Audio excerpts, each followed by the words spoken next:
तो हमारा टॉपिक चल रहा था वर्टिकल सर्कुलर मोशन, बराबर।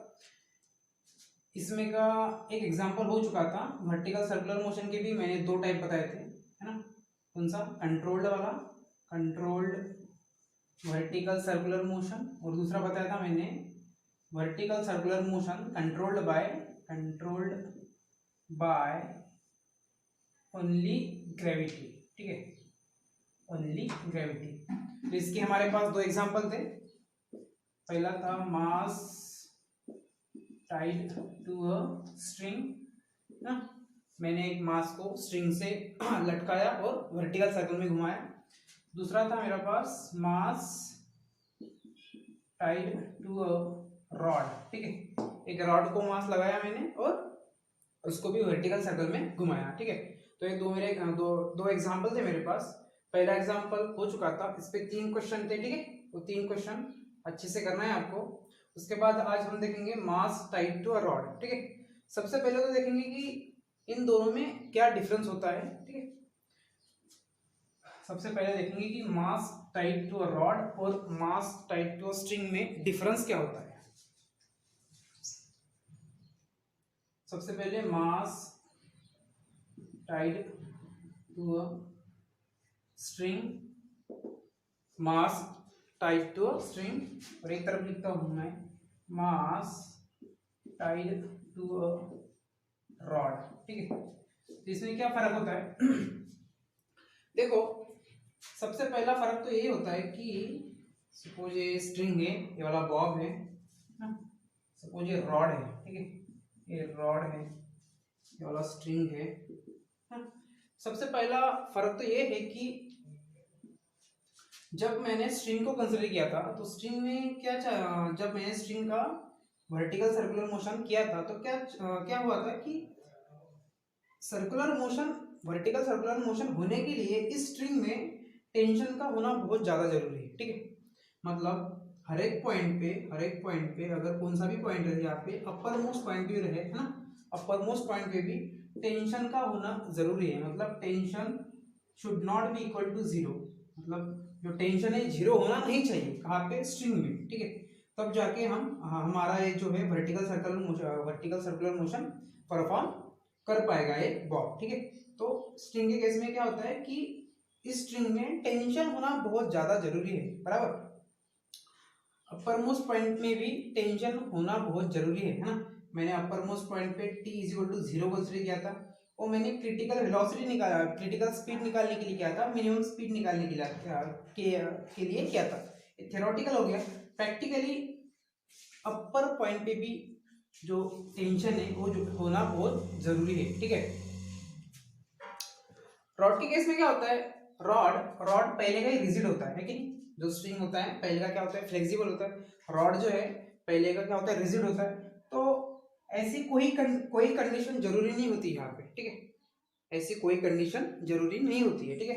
अगर no no need of any tension, ठीक है।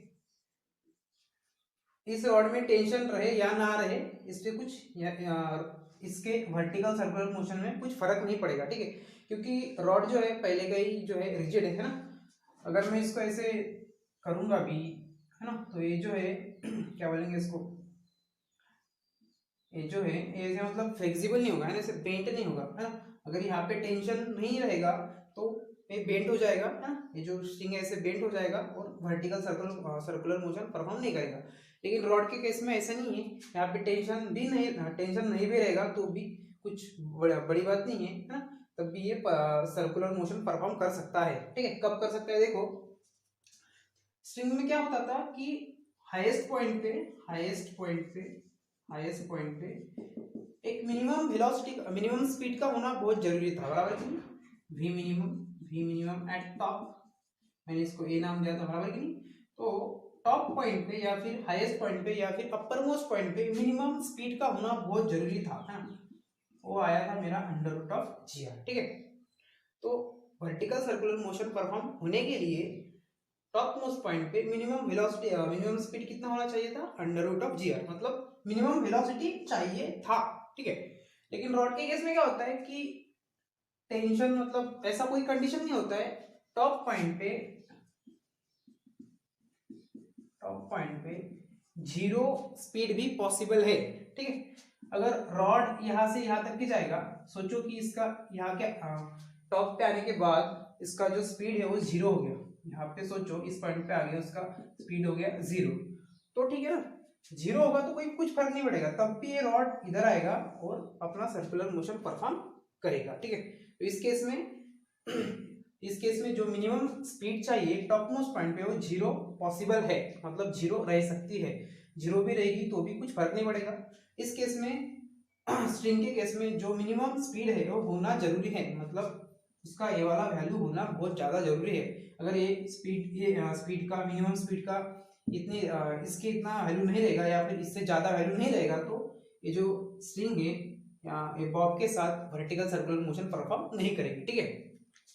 इसमें कोई ऐसा कोई कंडीशन जरूरी नहीं है, इसमें टेंशन का भी कोई टेंशन नहीं है, सिंपल क्या होना चाहिए क्या मतलब क्या हो सकता है कि इस टॉप पॉइंट पे मिनिमम स्पीड जो है जीरो भी रह सकती है, ठीक है, इस केस में नहीं हो सकता है। तो ये सिंपल एक डिफरेंस है मास टाइप टू स्ट्रिंग और मास टाइप टू रॉड का, ठीक है। देखेंगे डिटेल में मास टाइप टू रॉड को।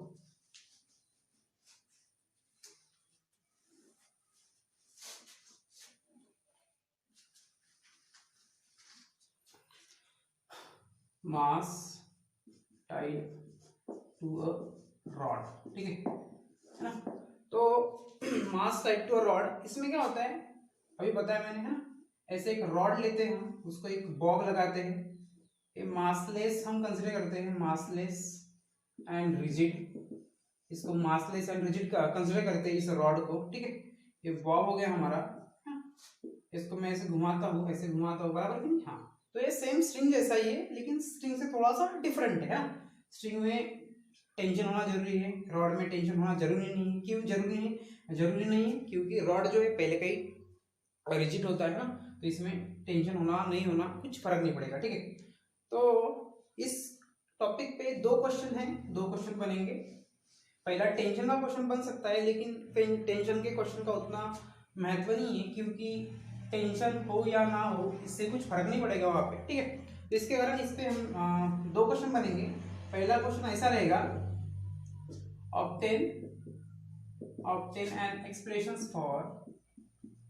obtain an expressions for minimum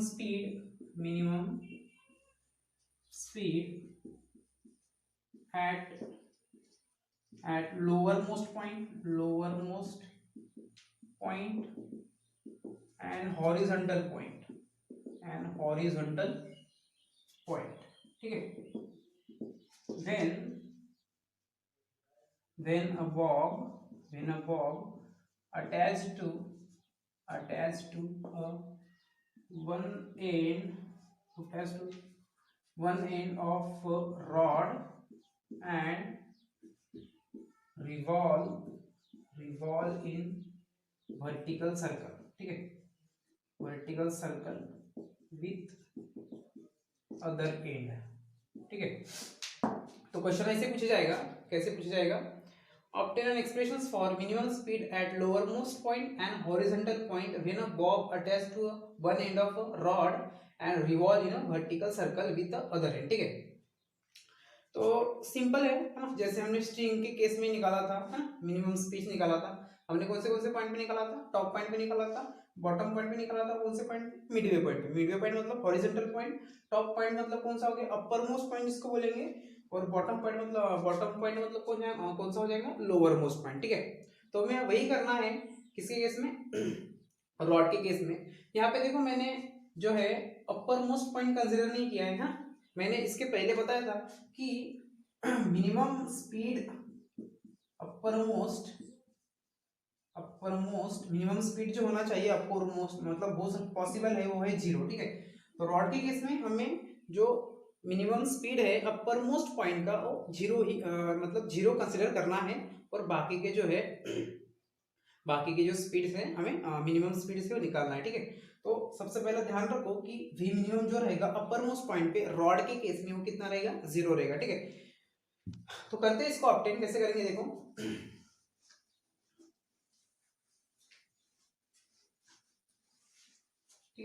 मैंने नोट्स में थोड़ा अलग लिख के दिया था, मतलब उसका जो डेरिवेशन किया था मैंने इस क्वेश्चन का, ये थोड़ा अलग था। ठीक है, मैं अभी जो बताऊंगा वो सबसे सिंपल है। ठीक है, तो आप क्या करना, इसको एक पेज पे लिखना और वहां पे ऐसे चिपका देना। ठीक है, ये सबसे इजी ट्रिक है या फिर इजी मेथड है। वो जो मेथड था मैंने जो लिख के दिया उतना हार्ड भी नहीं है वो, लेकिन थोड़ा कॉम्प्लिकेटेड है ना। इसके कारण मैं क्या करूंगा, आपको इजी मेथड बताऊंगा। आपको ये लिख के एक पेज पे लिख के क्या करना है, वहां पे चिपकाना है। ठीक है, तो कंसीडर करो, consider consider consider Bob attached attached to a attached to a rod and revolved in vertical circle। ठीक है, तो क्या करेगा, इस वर्टिकल सर्कुलर मोशन परफॉर्म करेगा है। सोचो कि मेरे पास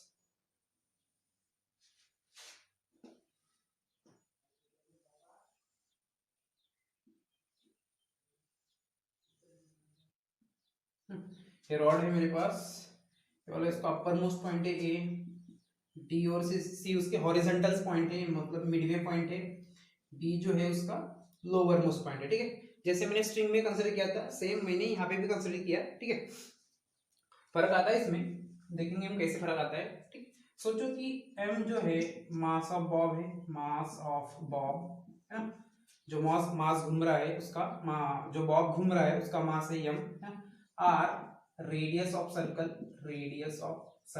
ठीक है, रेडियस ऑफ क्या है, सर्कल। ठीक है, अब क्या करता हूं मैं सबसे पहले मैं निकालता हूं minimum speed at lower most point निकालता हूं। ठीक है, लोअर मोस्ट पॉइंट, इसको मैं वी बी मिनिमम बोलूंगा या फिर, ठीक है, वी बी मिनिमम बोलूंगा। ठीक है, तो कैसे निकालेंगे देखो मैं क्या करता हूँ, बी पॉइंट में और ए पॉइंट में law of conservation of energy लगाता हूँ। ठीक है, तो according to law of conservation of energy है ना, law of conservation of energy लगाता हूं मैं डी पॉइंट के बीच में और ए पॉइंट के बीच में। ठीक है, मतलब लोअर मोस्ट पॉइंट के बीच में और अपर मोस्ट पॉइंट के बीच में। तो क्या होगा देखो, काइनेटिक एनर्जी एट बी है ना plus potential energy at B is equal to क्या हो जाएगा, kinetic energy at A plus potential energy at A. ठीक है, क्या होगा देखो आगे,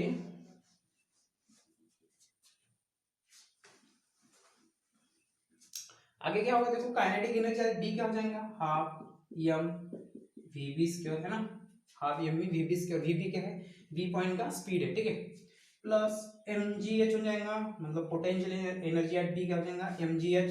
लेकिन अगर मैं बी को रेफरेंस पॉइंट मानता हूँ तो एच कितना होगा, ए से जीरो हो जाएगा, मतलब पोटेंशियल एनर्जी कितना हो जाएगा, बी पॉइंट का जीरो हो जाएगा। ठीक है, plus kinetic energy at A क्या हो जाएगा देखो, काइनेटिक एनर्जी एट ए हो जाएगा half M V A square बराबर, वी ए हो गया ये वाला, ये हो गया वी बी, ये हो गया वी डी। ठीक है, ऐसे घूम रहा है वर्टिकल, ये हो गया वी सी।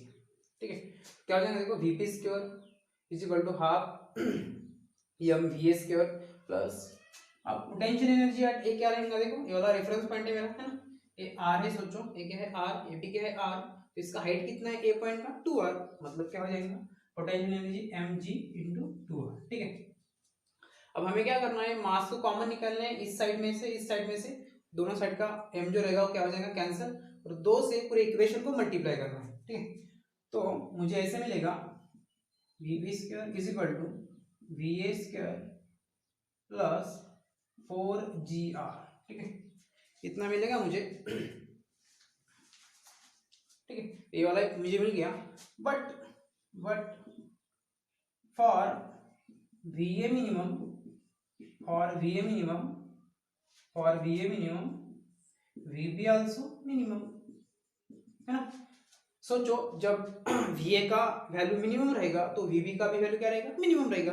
लेकिन वी ए मिनिमम का कितना वैल्यू है हमारे पास, जीरो है ना, जीरो मिनिमम स्पीड जो है पॉसिबल कितना है अपर मोस्ट पॉइंट पे 0, तो मिनिमम स्पीड का वैल्यू कितना लेंगे हम 0, तो यहाँ पे पुट करेंगे तो क्या बन जाएगा देखो यहाँ पे 0 पुट करने के बाद तो इक्वेशन कैसे बनेगा देखो वी बी मिनिमम का square is equal to V A minimum का स्क्वायर प्लस 4GR। ठीक है, वी ए मिनिमम कितना है 0, तो वी बी मिनिमम कितना बन जाएगा देखो वी बी मिनिमम बन जाएगा मेरा अंडर रूट ऑफ 4GR है ना।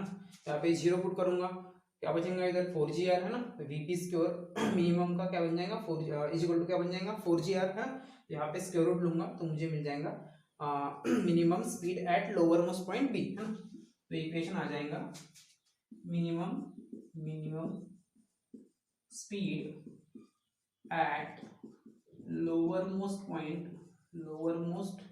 पॉइंट। ठीक है, तो ये रहेगा लोअर मोस्ट पॉइंट का मिनिमम स्पीड। ठीक है, कितना 4GR। ठीक है, देखो स्ट्रिंग के केस में कितना आया था, स्ट्रिंग के केस में आया था ये 5GR, समझ में आया। रॉड के केस में कितना आएगा लोअर मोस्ट का 4GR और स्ट्रिंग के केस में कितना आएगा 5GR। ठीक है, उसके बाद निकालेंगे हम minimum speed at horizontal point.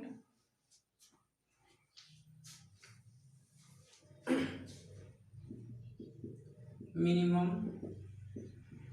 Speed at horizontal point C और डी। ठीक है, तो मैं सपोज वी डी मिनिमम निकालता हूँ, वी आप वी सी मिनिमम भी निकाल सकते हो, दोनों सेम आएंगे। ठीक है, क्योंकि दोनों के दोनों कौन से पॉइंट है हॉरिजॉन्टल पॉइंट है या फिर मिडवे पॉइंट है। ठीक है, तो देखो फिर से मैं क्या करूंगा डी और ए के बीच में law of conservation of energy लगाऊंगा। ठीक है, according to law of conservation of energy according to law of conservation of energy क्या रहेगा काइनेटिक एनर्जी एट डी, मतलब kinetic energy at D plus क्या रहेगा potential energy at D is equal to क्या रहेगा kinetic energy at A plus क्या रहेगा potential energy at ए। बराबर, सेम वही करना है, ज्यादा कुछ डिफरेंस है नहीं। के एट डी का हो जाएगा half M V D square हो जाएगा। बराबर, पोटेंशियल एनर्जी एट डी कितना हो जाएगा देखो, अगर मैं डी को रेफरेंस पॉइंट मानता हूं तो डी का हाइट कितना है देखो यहाँ से आर हाइट है। बराबर की नहीं, तो पोटेंशियल एनर्जी हो जाएगा एम जी आर। बराबर, इज इक्वल टू ये क्या हो जाएगा half M V A square हो जाएगा। बराबर, और पोटेंशियल एनर्जी एट ए हमने इसके पहले देखा तो कितना आया था 2mgr ना, मतलब mg इंटू 2r, क्योंकि b से a का हाइट कितना है 2r। बराबर, तो m कॉमन निकालने के बाद और 2 से मल्टीप्लाई करने के बाद मुझे क्या मिलेगा देखो वी डी स्क्वायर मिलेगा, यहाँ पे बचेगा 2gr, यहाँ पे बचेगा वी ए स्क्वायर और यहाँ पे बचेगा 4gr। 2gr को उधर लेके जाता हूँ मैं तो क्या बनेगा 4gr माइनस 2gr कितना बचेगा 2gr, तो क्या बन जाएगा देखो V D square is equal to V A square is equal to V A square 4gr minus 2gr कितना हो जाएगा 2gr। ठीक है, प्लस 2gr। ठीक है, हमें अभी सेम वही कंडीशन लगाना है कैसे कंडीशन लगाना है। ठीक है, फॉर वी ए मिनिमम है ना, फॉर वी ए मिनिमम तो वी डी भी क्या रहेगा मिनिमम रहेगा, मिनिमम है ना, बट वी ए मिनिमम कितना है हमारे पास 0 है ना। हम 0 क्यों कंसीडर कर रहे हैं यहाँ पे अपर मोस्ट पॉइंट का स्पीड जो है 0 क्यों कंसीडर कर रहे हैं, क्योंकि रॉड के केस में 0 स्पीड पॉसिबल है, आया समझ में, स्ट्रिंग के केस में नहीं है। इसके कारण जो अपर मोस्ट पॉइंट का मिनिमम स्पीड है मैं 0 कंसीडर कर रहा हूँ। ठीक है, उसके बाद यहाँ पे 0 पुट करने के बाद एक इक्वेशन ऐसे बनेगा, suppose V D minimum square is equal to बनेगा वी ए मिनिमम का स्क्वायर प्लस बनेगा 2gr है। तो अगर यहाँ पे मैं 0 पुट करता हूँ तो मुझे वी डी मिनिमम मिल जाएगा अंडर रूट ऑफ 2gr। ठीक है, तो इक्वेशन रहेगा मेरा मिनिमम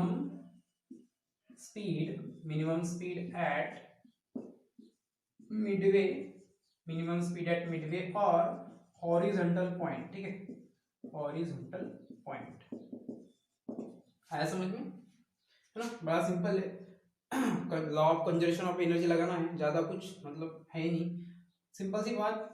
मैंने पहले बताया था, मैंने मतलब यहाँ क्लास चालू होने के पहले कि मैंने जो नोट्स में लिखवा के दिया है वो थोड़ा सा अलग है, मतलब सेम ही है, वो भी ज़्यादा कॉम्प्लिकेटेड नहीं है, लेकिन मेरा मतलब मेरे हिसाब से आप ये वाला लिखो, ये वाला इजी है लिखने के लिए, है ना, एग्जाम में आएगा तो जल्दी हम उसको याद कर पाएंगे, है ना।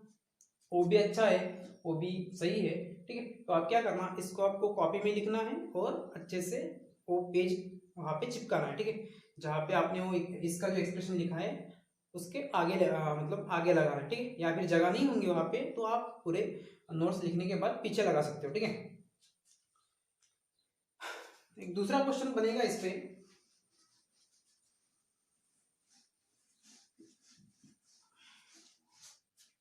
दूसरा क्वेश्चन ऐसे बनेगा, obtain an expression for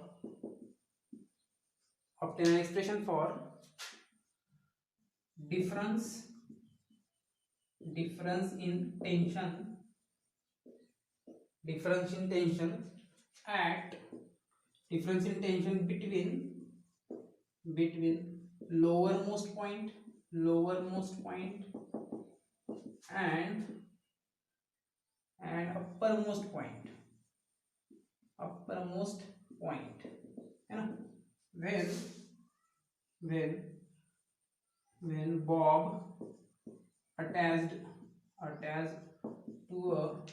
when Bob attached to a one end of rod and whirled in a vertical circle, ठीक है। आया समझ में। क्वेश्चन क्या था, क्वेश्चन क्या है हमारा, हमें क्या करना है, हमें ये हो गया मेरा अपर मोस्ट पॉइंट, ये हो गया मेरा लोअर मोस्ट पॉइंट, ठीक है। तो इन दो पॉइंट्स के बीच में जब रॉड यहाँ पे रहेगा कुछ टेंशन रहेगा, है ना, जब रॉड यहाँ पे रहेगा कुछ टेंशन रहेगा, है ना, रॉड में। तो जब लोअर में रहेगा और अपर में रहेगा तो इनके दोनों के बीच में टेंशन का डिफरेंस कितना रहेगा वो हमें फाइंड करना है, ठीक है। तो या फिर इस क्वेश्चन को हम ऐसे भी पूछ सकते हैं, अलग वे से ऐसे पूछ सकते हैं कि और prove that difference in tension in a rod between lowermost and uppermost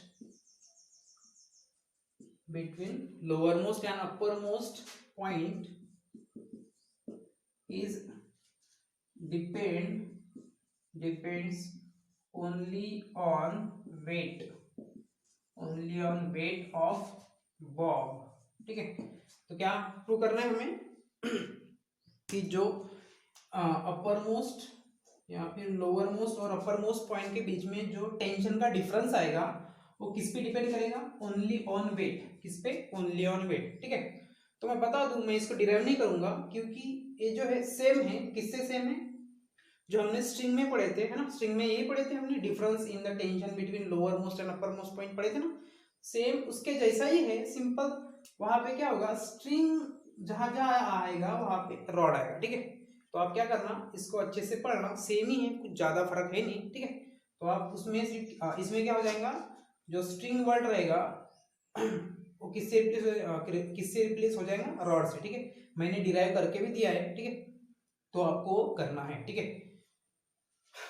तो ये यहाँ पे खत्म होगा मास टाइड टू रॉड, ये क्वेश्चन आपको खुद को करना है, ठीक है, क्योंकि ये मैंने पहले ही बता दिया था, सेम ही है उसके जैसा, तो फिर से बताने में कुछ ज़्यादा मतलब है नहीं, ठीक है। तो फिर से आपको इसको क्या करना है, प्रिपेयर करना है, ठीक है।